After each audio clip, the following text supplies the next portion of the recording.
언니 목소리에서 이미 느꼈다. 안부 인사 한마디 없이 첫 말이 너 괜찮아 였으니까. 마트 비닐봉지를 한 손에 쥔 채 주방에 멍하니 서 있었다. 다른 손은 휴대폰을 귀에 붙이고 있었고 눈은 자꾸 창밖으로 갔다. 텅 빈 주차 공간. 내 검정 제네시스 쿠페가 서 있어야 할 그 자리. 거기에는 아무것도 없었다. 사실 언니 전화가 오기 전부터 뭔가 이상하다는 감각이 있었다. 부산 브랜드 컨퍼런스를 마치고 사흘 만에 대전 집에 돌아온 건 전날 밤이었다.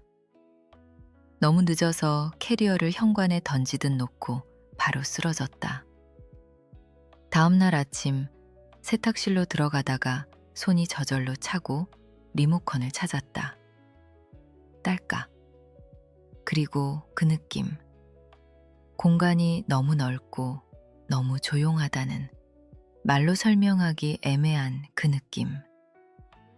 쿠페는 항상 공구대 쪽으로 앞코를 살짝 비틀어 세워져 있었고 은색 키케이스는 충전 콘센트 옆 벽걸이 고리에 걸려 있었다. 그게 없었다. 차도 없고 여분의 키도 없었다. 고리는 그냥 비어 있었다. 잠깐은 진짜로 내가 어딘가 다른 데 세워두고 온 거 아닐까 했다. 다들 처음엔 그렇게 생각한다고 한다. 내가 착각한 거라고. 근데 그게 얼마나 우스운 생각인지는 실제로 그 자리에 서봐야 한다. 뇌가 현실을 받아들이기 싫어서 시간을 버는 거다. 그냥 그거다. 그 순간 언니한테 전화가 왔다. 수화기 너머로 파란 경광등 소리가 들렸다. 언니는 내 차 운전석에 앉아 있었다. 핸들들 위에 한 손 올리고 커다란 선글라스 머리에 걸고 입술 살짝 벌린 채 그 특유의 표정을 짓고 있었을 거다. 제복 입은 남자 앞에서 살짝 귀찮다는 듯 굴면 알아서 넘어가 줄 거라고 믿을 때 나오는 그 표정. 20년 넘게 봐온 표정이라 안 봐도 눈에 선했다. 근데 고속도로 순찰대원은 반응하지 않았다. 등록증을 확인하고 차대 번호 스티커를 들여다보고 그 자리에서 멈췄다. 언니가 웃음을 거둔 게 바로 그 순간이었을 거다. 순찰대원이 물었다. 아주 차분한 목소리로. 이 차 소유자가 누구냐고.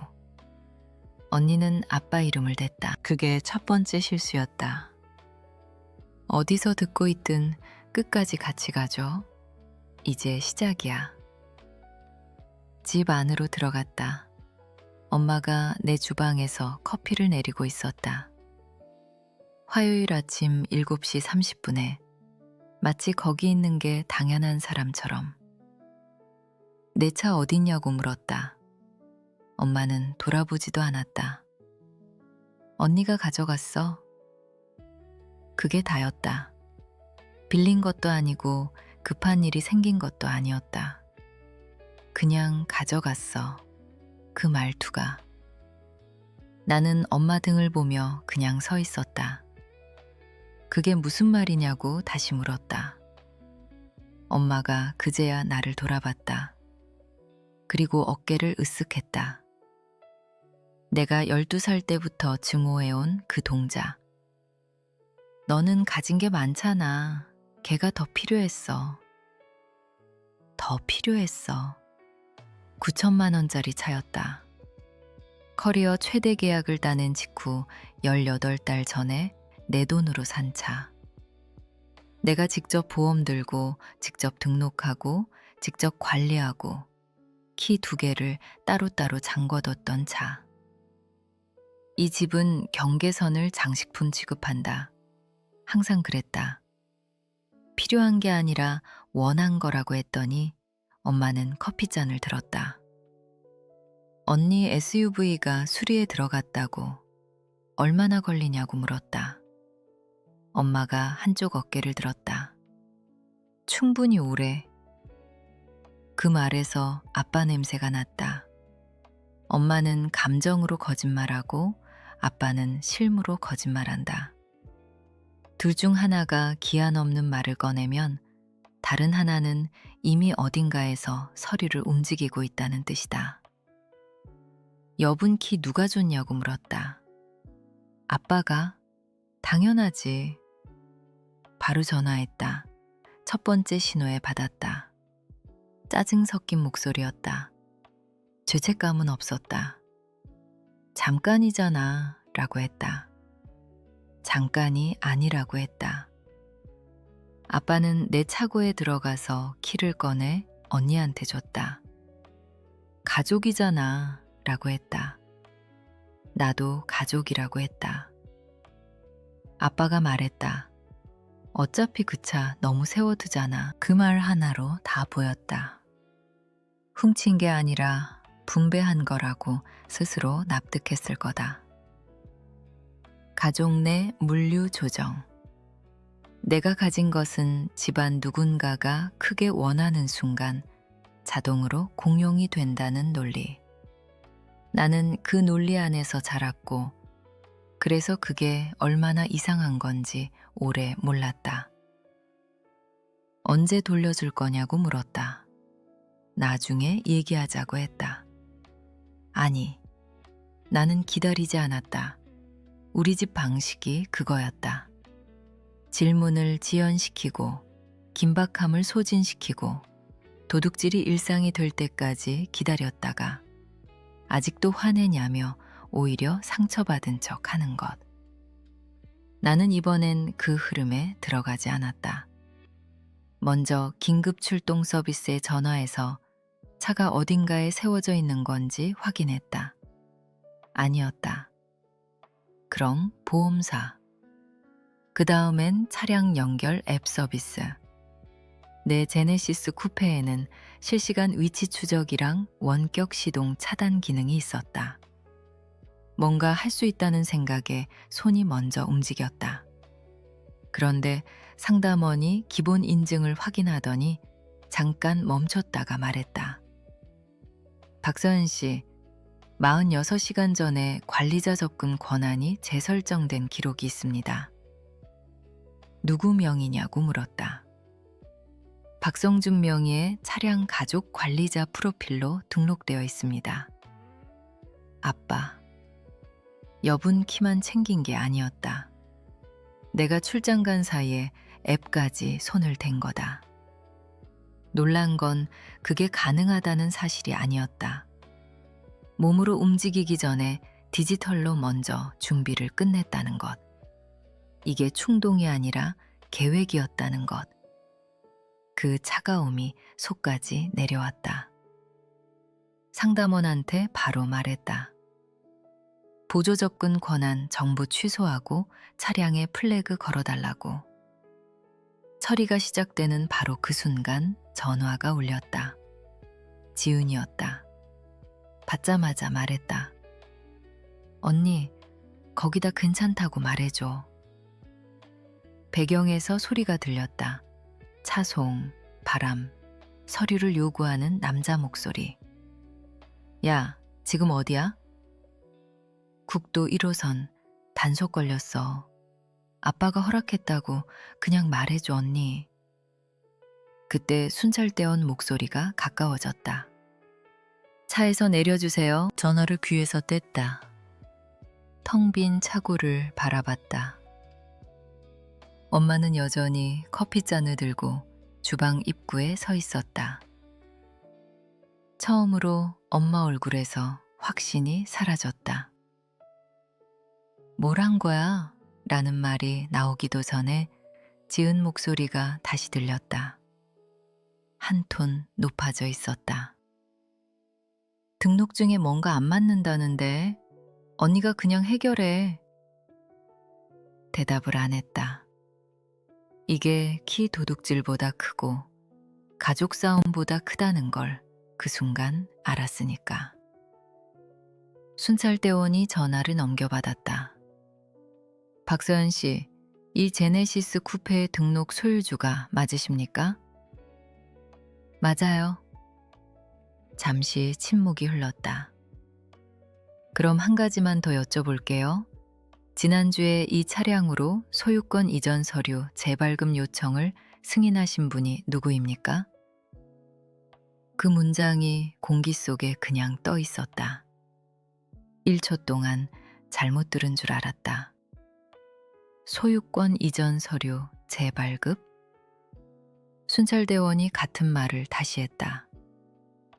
영업일 기준 나흘 전에 차량 등록 사업소 이전 서비스를 통해 신청이 들어왔고 차대 번호 조회 결과 현재 등록 소유주는 나인데 소유권 관련 처리가 검토 대기 중이라고. 엄마를 봤다. 커피자 잔으로 손을 바쁘게 하던 척은 이미 끝나 있었다. 저는 신청한 적 없어요. 내가 말했다. 순찰대원이 잠깐 멈췄다. 그리고 천천히 말했다. 알겠습니다. 연락 가능하게 해두세요. 차량 원격 차단은 지금 하지 마세요. 그 마지막 말이 이상했다. 단순 등록 오류가 아니라는 뜻이었다. 동생이 몰래 차를 끌고 나간 수준을 이미 넘어섰다는 뜻이기도 했다. 정확히 뭐가 대기 중인 거예요? 내가 물었다. 중복 소유권 신청, 그리고 아마 더 있을 수 있어요. 확인 전에 잘못 말하고 싶지 않아서요. 아마 더 있을 수 있다. 그 말이 공간 전체를 바꿔놨다. 엄마가 머그잔을 카운터에 세게 내려놨다. 키우지 마. 내가 천천히 엄마 쪽으로 돌아섰다. 내 차 소유권 서류 건드린 거잖아. 엄마는 억울한 표정을 먼저 지었다. 그 표정 자체가 이미 답이었다. 아빠가 지은이 찼을 때 문제없게 하려고 한 거야. 차를 가져간 게 아니라, 소유권을 건드린 게 아니라. 우리 집 특유의 번역 방식이었다. 범죄에서 죄를 빼고 편의만 남기는. 다시 전화를 귀에 댔다. 지금 어디로 데려가요? 대기하세요. 통화가 끊겼다. 바로 아빠한테 전화했다. 이번엔 4번 만에 받았다. 왜 또? 고속도로 순찰대원이 내 차의 소유권 재발급 신청이 접수돼 있다고 하는데요. 내가 말했다. 침묵이 흘렀다. 당황한 게 아니었다. 계산하는 침묵이었다. 그러더니 아빠가 말했다. 행정적으로 처리한 거야. 행정적으로. 마치 1억 2천만 원짜리 차가 서류 하나로 슬쩍 다른 사람 소유권 체인으로 흘러들어갈 수 있다는 듯이. 나는 그 표현을 머릿속에서 천천히 뜯어봤다. 행정적으로. 범죄를 행정으로 부르는 사람이 지금 내 아버지였다. 정확히 뭘 신청했냐고 물었다. 분실 소유권 재발급이야. 엄마가 눈을 감았다. 이미 늦었어. 왜냐고 또 물으니까 아빠가 말했다. 네 동생이 그 차 몰 수 있어야 했으니까. 글로브박스에 등록증이랑 보험증 있으면 되잖아요. 그 말에 처음으로 아빠 목소리가 날카로워졌다. 그게 아니야. 무슨 일 생겼을 때 권한이 있다는 걸 증명할 수 있어야지. 그 순간 전부 이해됐다. 빌리는 문제가 아니었다. 소유주를 바꾸려는 거였다. 천천히 다시 물었다. 동생을 소유권에 올린 거야? 아빠가 대답하지 않았다. 그 침묵이 대답이었다. 전화를 끊고 바로 차량 등록 사업소 이전 서비스에 연결했다. 처음엔 직원 목소리가 무심했다. 차대 번호를 조회하기 전까지는. 그 다음부터 달라졌다. 내가 며칠 사이에 배운 그 종류의 변화였다. 뭔가 보이는 사람의 목소리. 박서연 씨, 소유권자 본인이시라 안내 가능합니다. 지난 목요일에 중복 소유권 신청이 접수됐고요. 원본 서류가 가족 이전 과정에서 분실됐다는 서명된 진술서가 첨부되어 있습니다. 가족 이전. 그 단어가 입에서 그냥 나왔다. 무슨 가족 이전이요. 짧은 침묵, 키보드 소리, 그리고 직원이 말했다. 박지은 씨를 증여 방식의 신규 소유자로 명시한 이전 지원 서류도 있습니다. 나도 모르게 웃음이 나왔다. 짧고 차갑고 계획에 없던 웃음이었다. 우리 집이 제일 잘하는 게 그거니까. 비싼 걸 가져다가 가족이니까, 선물이니까 같은 말 뒤에 숨기는 것. 증여 이전에 서명한 적 없어요? 내가 말했다. 네, 그 부분은 보류 메모와 일치합니다. 보류 메모요? 그 말에 잠깐 멈췄다. 내가 닫기도 전에 시스템이 이미 뭔가를 의심하고 있었다는 뜻이었다. 어떤 보류 메모예요? 직원이 목소리를 낮췄다. 중복 소유권 신청이 플래그 처리됐는데요. 소유권 인증 서류에 아버지 차량, 가족 관리자 프로필에 전자접근 캡처가 포함되어 있었는데 기본 소유주 본인 확인이 파일과 일치하지 않았습니다. 소유권은 발급되지 않았고 이전 건은 신원 확인 검토 대기 상태입니다. 기본 소유주 본인 확인이 파일과 일치하지 않았다. 나는 그 문장을 속으로 한 번 더 읽었다. 아빠가 내 이름으로 서류를 꾸몄는데 내가 아니었다는 게 이미 기록에 남아 있었다. 시스템이 나보다 먼저 알고 있었다. 앱 접근 권한으로 소유권을 넘기려 했는데 시스템이 그걸 막은 거였다. 기록은 생각보다 단단했다. 나는 직원한테 분명히 말했다. 이메일로는 아무것도 보내지 말고 다른 사람과 논의하지도 말고 내가 직접 부인한다는 사실을 파일에 남겨달라고. 알겠습니다. 라는 대답이 돌아왔다. 그러고 나서 바로 보험사에 다시 전화해 차량을 회수 대기 중 제한 사용으로 등록했다. 대기 음악이 흐르는 사이에 순찰대원한테서 다시 전화가 왔다. 이번엔 달랐다. 형식적인 게 아니라 하나씩 정확하게 확인하는 목소리였다. 오늘 차량을 운행하도록 언니분께 허락하셨습니까? 아니요. 박성준 씨가 소유권 서류를 대리 신청하도록 허락하셨습니까? 아니요. 매매계약서, 증여확인서, 소유권 이전 서류, 위임장에 서명한 적 있습니까? 아니요. 짧은 숨소리. 그리고 그가 말했다. 차대번호 스티커는 등록과 일치하는데 차량 내 보조 서류가 일치하지 않습니다. 글로브 박스에 소유권 이전 서류 묶음이 있고 아버지가 양도인 박지은 씨가 수령인으로 되어 있다고. 나는 엄마를 봤다. 엄마도 나를 봤다. 그 아침 처음으로 진짜 겁먹은 얼굴이었다. 글로브 박스에 종이 묶음이 있다는 건 말의 단계를 이미 넘었다는 뜻이었다. 온라인에 조용히 서류 올린 게 아니었다. 동생 손에 직접 묶음을 들려보낸 거였다.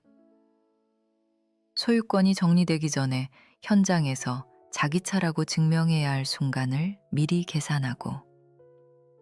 순찰대원이 말을 이었다. 한 가지가 더 있습니다. 서류 묶음에 본인 명의로 공증된 소유주 서명 페이지가 포함되어 있습니다. 나머지는 들을 필요도 없었다. 그건 제 서명이 아니에요. 그럴 것 같았습니다. 라고 그가 조용히 답했다. 그 한마디가 사건 전체 윤곽을 바꿨다. 서류 묶음에 찍힌 공증인 도장이 지난달 이 지역에서 접수된 다른 분쟁 서류에 사용된 것과 일치하는 것으로 보인다고 했다. 차량 등록 사업소 부정행위 조사팀에서 차량 보류를 요청했다는 말도. 보류. 딱지가 아니라 보류. 도로 갓길에 언니가 서 있고 비싼 선글라스를 끼고 부모님은 더 이상 부드러운 말을 찾지 못하고 있는 그 상황에서 나는 어디로 가져가냐고 물었다. 소유권 조사 보류로 북부 견인 보관소입니다. 라고 그가 답했다. 순찰대원이 계속 말했다. 신원 확인 절차가 끝나면 등록 소유주로서 차량을 인수하실 수 있습니다. 동생분은 별도 교통편을 이용하셔야 합니다. 엄마가 그 말 끝에 드디어 끼어들었다. 가죽차를 서류 문제로 견인할 수는 없잖아요. 나는 전화기를 귀에서 잠깐 내렸다. 그리고 엄마 눈을 보면서 말했다. 엄마가 제 서명을 위조한 순간부터 가족 서류가 아니에요. 엄마는 아무 말도 못했다. 순찰대원이 다시 물었다. 아버지분 명의로 작성된 제한적 위임장 양식도 서류 묶음에 포함되어 있는데 실제 서면 권한을 갖고 계신가요? 아니요.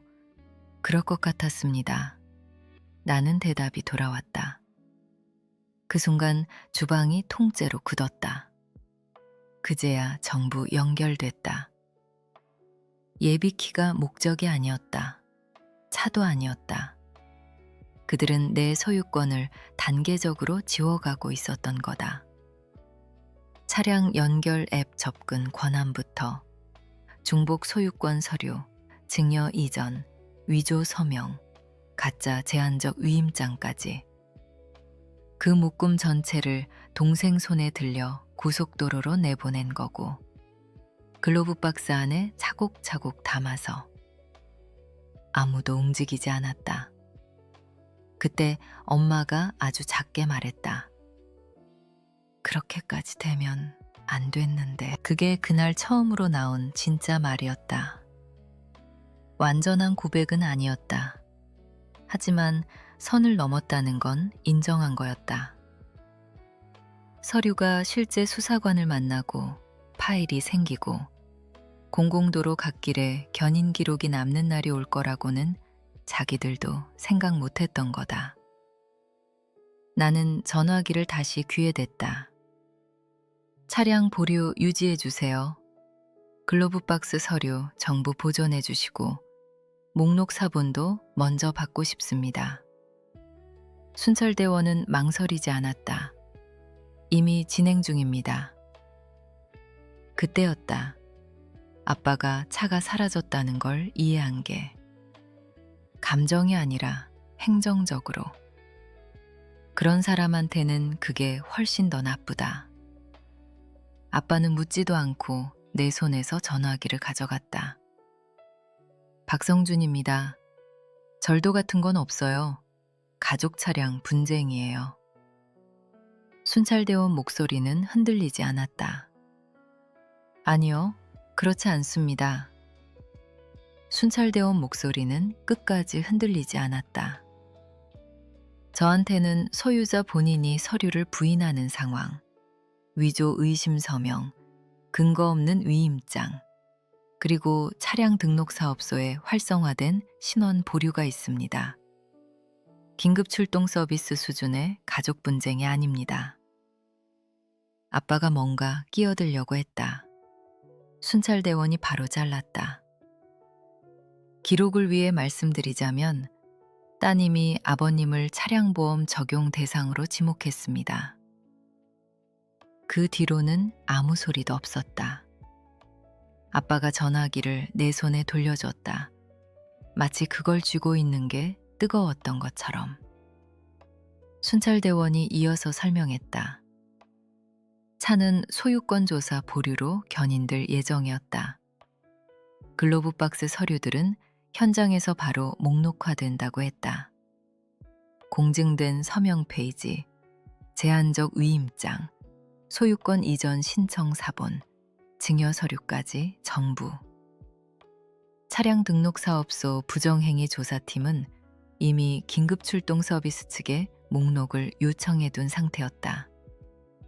그리고 한 가지가 더 있었다. 서류 목금에 찍힌 공증인 인장이 현재 재검토 중인 다른 사례들과 일치한다는 거였다. 클러스터. 실수가 아니고 단발도 아니고 여러 건이 묶인 패턴. 차가 어디로 가냐고 물었다. 북부 견인보관소라고 했다. 신분증, 등록일치 서류, 소유권자 확인서를 가능한 한 빨리 가져오라고 했다. 그러다 잠깐 짠 뜸을 들이더니 덧붙였다.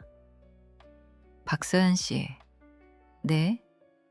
동생분이 누가 데리러 오냐고 묻고 있습니다. 나는 엄마를 봤다. 딸 데리러 가야 할 것 같아요. 그 말이 꽂혔다. 그때까지 엄마한테 이 모든 건 어딘가 먼 사무실에서 진행되는 일이었다. 위험이었고 이론이었고 아직 자기 몸에 닿지 않은 것이었다. 근데 지금 이 순간 엄마가 제일 아끼는 딸이 차도 없이 갓길에 서 있었다. 엄마는 가방을 집어들었다. 아빠는 움직이지 않았다. 차고 쪽을 멍하니 바라보고 있었다.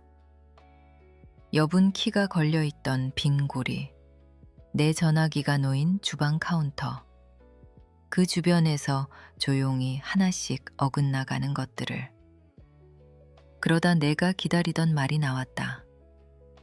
아직 수습할 수 있어. 아니? 사람들이 그 말을 꺼낼 때는 드디어 방 안에 가족이 아니라 증거가 있다는 걸 깨달았을 때다. 나는 아빠를 봤다. 아니요, 설명하셔야죠. 그건 다른 말이었다. 아빠도 알았다. 나는 앱 소유권 확인서, 보험카드, 등록일치 서류, 여권까지 전부 챙겨서 북부 견인보관소로 갔다. 서류를 위조할 줄 아는 사람들이 내 부모라는 걸 알고 나면 신분증명이라는 게 절대 가볍지 않다는 걸 뼈저리게 안다. 견인보관소 직원은 무표정했다. 그래서 오히려 좋았다. 내 신분증을 확인하고 보관 확인서를 뽑고 긴급출동 서비스 물품 목록 봉투를 조용히 내 앞으로 밀어줬다. 한 장 한 장이 복수보다 나았다. 차량 정지 시각, 경로 위치, 운전자 신원, 글로브 박스에서 나온 추가 서류들, 중복 소유권 신청서 사본, 증여 이전 초안, 박성준을 수취인으로 적은 제한적 위임장, 내 이름으로 된 공증 소유자 서명 페이지, 그리고 새 문서 전부에 찍힌 똑같은 공증인 직인. 맨 아래에는 순찰대원의 메모가 붙어 있었다. 등록 소유자에게 직접 연락함, 양도, 증여, 위임장 권한 일체 부인, 차량 등록 사업소 부정행위 조사팀 이관 보류. 분노도 없고 극적인 순간도 없었다. 그냥 순서. 거짓말쟁이를 무너뜨리는 건 바로 그거다. 감정이 아니라 기록. 20분 뒤 차량 등록 사업소 부정행위 조사팀 수사관이 옆 사무실로 나를 불렀다. 수사관 최라고 소개하더니 얇은 파일을 펼치고 바로 본론으로 들어갔다. 그 공증인 직인 이미 주시하고 있었다고 했다. 천천히 앉으면서 물었다. 어떤 건으로요? 의심스러운 차량 증여 이전과 중복 소유권 신청건들이요. 대부분 가족 관련이고 대부분 같은 지역이에요. 수사관 최가 복사본 한 장을 책상 너머로 밀었다. 내 봉투에서 나온 가짜 소유자 서명 페이지였다. 그 다음엔 또 한 장. 내가 차를 살 때 직접 서명했던 18달 전 소유권 기록 디지털 대조본. 전문가가 아니어도 차이가 보였다. 많은 도움이 되네요. 수사관 최가 말했다. 정말 많이요. 앞으로 어떻게 되냐고 물었다. 수사관 최는 차분하고 끊어지는 리듬으로 대답했다. 듣다 보니 이상하게 안심이 됐다. 유능함은 가까이서 보면 항상 조금 차갑다는 걸. 그리고 그 차가운 유능함이 제대로 된 방향을 향하고 있을 때는 오히려 아름답다는 걸 그 순간 알았다. 중복 소유권 신청은 동결됐어요. 증여 이전은 소유자 이의 신청 중으로 무효예요. 위임장은 본인 직접 서명 없이는 효력이 없고요. 잠깐 말이 끊겼다. 수사관 최가 파일을 덮으면서 덧붙였다. 그런데 한 가지 더 확인하셔야 할 게 있어요.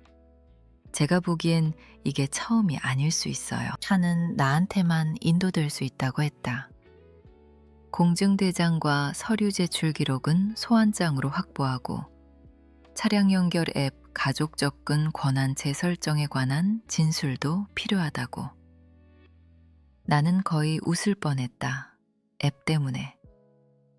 아빠는 디지털 접근 기록이 자기를 합법적으로 보이게 해줄 거라고 믿었던 거다. 근데 그게 오히려 사전 계획의 타임스탬프가 됐다. 스스로 흔적을 남긴 거다. 정성스럽게. 해질 무렵 차를 되찾았다.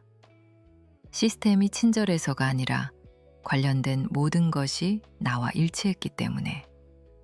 면허증, 구매 기록, 대출 완납 내역, 보험, 등록증, 원본 소유권 프로필, 딜러 출고 사진, 정비 이력, 앱 소유자 정보, 심지어 시트 메모리 설정까지 전부 내 이름이었다.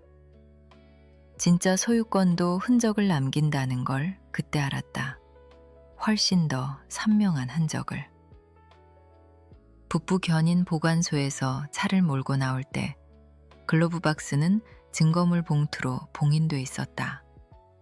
그리고 앞 조수석 바닥 매트에는 립글로스 캡이 하나 굴러다니고 있었다. 지은이 것. 집에 도착할 때까지 그냥 뒀다. 그들이 얼마나 멀리까지 끌고 갔는지 눈으로 보고 싶었으니까. 그날 저녁 엄마한테 전화가 왔다.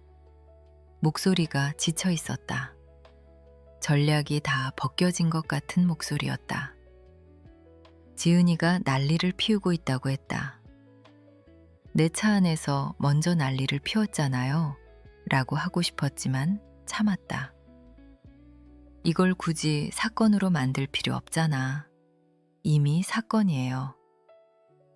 그러더니 파일이 자기들을 향하기 시작할 때 사람들이 꼭 하는 말이 나왔다. 우린 너 도우려던 거야. 아니, 소유권이 따라오기 전에 내 차를 더 부드러운 이야기로 포장해서 넘기려던 거지. 다음엔 아빠한테 전화가 왔다. 도덕적 논리가 무너지면 숫자로 가는 사람. 견인 보관료는 우리가 다 낼게. 그게 문제가 아니잖아요. 차 원래대로 돌려놓을게. 글로브 박스 안에 있던 소유권 서류 봉투를 아무 일도 없던 것처럼 되돌릴 순 없어요. 아빠가 조용해졌다. 그러더니 뭘 원하는 거야? 또 사과가 아니라 진실이 아니라 원하는 게 뭐냐는 말. 나는 조수석에 놓인 봉인된 증거물 봉투를 바라봤다. 아빠도 엄마도 그 차를 가져가거나 빌려주거나 증여하거나 소유권을 이전하거나 뭔가를 위임할 권한이 없었다는 걸 서면으로 인정해 줬으면 해요. 그리고 앱 접근 기록도 보존돼야 하고요. 아빠가 잠깐 침묵했다. 그러더니 이 가족 중 누구도 내 재산이나 서류, 열쇠에 다시는 손대지 말라고 했다. 앞으로 계속 이렇게 나오면 법률 대리인 통해서만 연락하겠다고도 했다. 아빠가 웃었다. 짧고 쓸쓸하게, 완전히 막힌 사람처럼. 그러더니 말했다. 차 때문에. 그 말 한마디가 그날 가장 많은 걸 드러냈다. 차가 별것 아니라는 게 아니라 아빠가 어떤 사람인지가 보였으니까. 처음부터 그 차는 단순한 자산이 아니었다. 일종의 테스트였다. 그렇게 큰 걸, 그렇게 조용히 내 등 뒤에서 움직일 수 있다면 다음엔 더 쉬워지는 거다. 나는 아무 말 없이 끊었다. 3주 뒤 중복 소유권 신청은 공식적으로 무효 처리됐다. 증여 이전은 차량 등록 사업소 검토 단계에서 막혔다. 위조 위임장은 아무데도 닿지 못했다. 공증대장은 공증인 자신도 지켜주지 못했다. 앱 재지정 기록에는 내가 다른 지역에 있는 동안 아빠가 보조 제어권을 시작했다는 게 찍혀 있었다. 그 기록 하나가 아빠의 일시적 오해 이야기를 아무것도 못 입은 채로 끝내버렸다. 지은이는 그 뒤 6달 동안 남한테 얻어타면서 왜 고속도로 순찰대가 차를 가져갔는지 설명하고 다녔다. 이미 자기 차인 것처럼 올려둔 게시물들이 있었으니까. 엄마는 자기 문자들이 진술 파일에 보존된다는 걸 알고 나서부터 자기가 더 필요하다는 말을 딱 멈췄다. 아빠는 공식 문서에 딸이 충분히 가졌다고 생각했다는 말을 품위 있게 쓸 방법이 없다는 걸 배웠다. 나는 전부 바꿨다. 주차장 비밀번호, 열쇠 보관 방식, 앱 인증 정보, 우편 수령 권한, 보험 연락 규칙. 차대번호 서류를 재발급받고 스페어 키를 비활성화하고 차량 등록 사업소에 본인 직접 확인 없이는 향후 소유권 신청을 차단하는 강력 보유 조치까지 걸었다. 그게 진짜 끝이었다. 처벌이 아니라 제자리로 돌아오는 것. 그들은 빠르게 움직이면 점유가 소유권을 앞지를 수 있다고 생각했다. 아니었다. 고속도로 순찰대가 지은이를 세우고 등록증을 확인하고 차대 번호를 조회하고 조용해진 건 그 차가 처음부터 지은이가 몰 수 있는 차가 아니었기 때문이다. 글로브 박스 안에 있던 봉투가 말을 시작하고 나서 우리 가족 중 누구도 그 위에 목소리를 얹을 수 없었다. 가끔 그날이 다시 떠올라. 글로브 박스에 넣어뒀던 그 봉투. 사실 특별히 챙긴 것도 아니었어. 서류 정리하다가 그냥 끼워 넣었던 거였는데 그게 결국 그 모든 소란을 잠재운 거잖아. 아직도 좀 묘하게 느껴져. 내가 한 말 중에 그 어떤 것도 그 종이 한 장만큼 무게를 가지진 못했으니까. 말이 아니라 서류가 마지막 발언을 했던 거야. 이 이야기가 마음 어딘가에 걸렸다면 댓글로 얘기해줘. 너라면 어떻게 했을 것 같아? 나 진짜 궁금하거든. 좋아요랑 구독, 알림까지 눌러주면 다음 이야기도 여기서 같이 할 수 있어.